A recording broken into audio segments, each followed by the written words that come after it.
जय श्री राम। सबको प्रणाम। लोकाभिरामं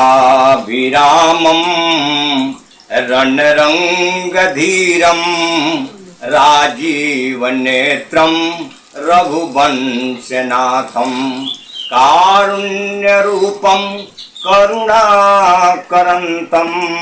श्रीरामचन्द्रं शरणं प्रपद्ये। श्रीरामचन्द्रं शरणं प्रपद्ये। धर्म प्रेमी सज्जनों, मैं पंडित पुरुषोत्तम जी पांडे आप लोगों का वंदे पुरुषोत्तमम ऑफिशियल चैनल में स्वागत करता हूं। और स्वागत करते हुए आज आप लोगों को रामचरितमानस के हिसाब से, रामचरितमानस के माध्यम से एक प्रसंग बताने जा रहा हूं जो बाल कांड के अंतर्गत आता है। उसमें धनुष जग एक प्रसंग आता है। भगवान राम महाराज जनक के यहाँ जो धनुष रखा था, शंकर भगवान का पिनाक धनुष, वो धनुष को तोड़ करके और भगवती सीता से अपना शादी विवाह का संबंध करते हैं। तो आज मैं उसी धनुष के बारे में बताने जा रहा हूँ।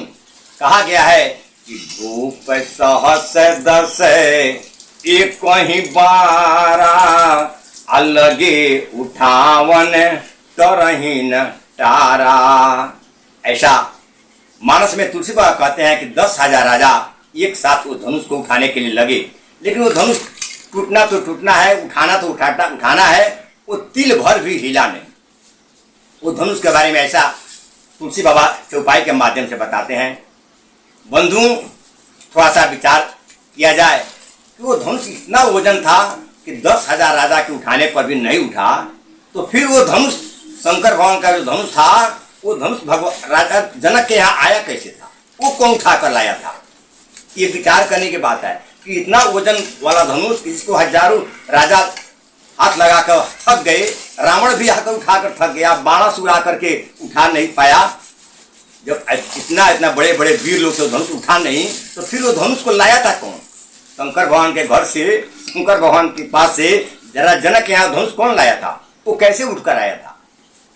आज मैं प्रयास कर रहा हूं इसी बात को आप लोगों के सामने प्रस्तुत करने के लिए।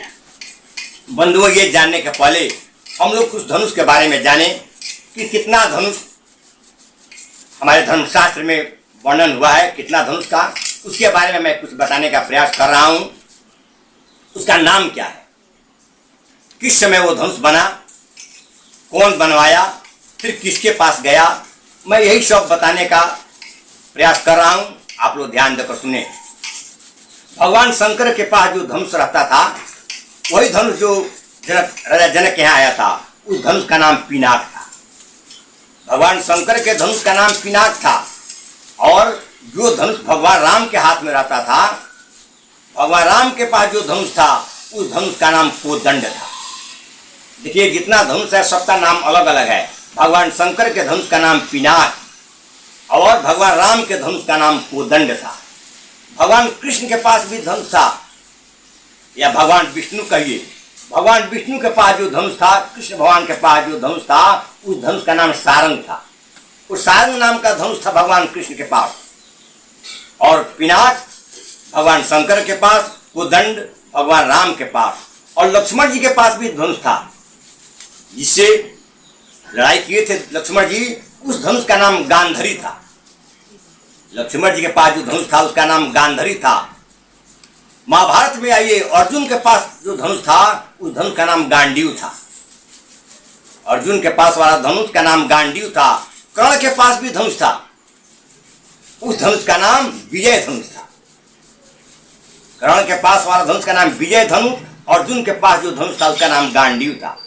युधिष्ठिर के पास जो धनुष था, उस धनुष का नाम महेंद्र नाम था। महेंद्र नाम का धनुष युधिष्ठिर महाराज के पास था। भीष्म पितामह के पास भी धनुष था। भीष्म पितामह के पास जो धनुष था, उसका नाम वायव्य था। वो वायव्य नाम का धनुष भीष्म पितामह के पास था। और रावण के पास जो धनुष था, उस धनुष का नाम पौलोक्ष्य था। पौलोक्ष्य नाम का धनुष रावण के पास था। मैं आप लोगों के सामने इतना धनुष का नाम वर्णन कर दिया, और मैं कल आप लोगों को ये बताने का प्रयास करूंगा इस धनुष का कहानी क्या है और कैसे कैसे वो धनुष वो शंकर भगवान का धनुष महाराज जनक के दरबार में आया, कौन लेकर आया इतना वजन वाला धनुष? उस धनुष का कहानी मैं कल बताने का प्रयास करूंगा। जय जय श्री सीताराम।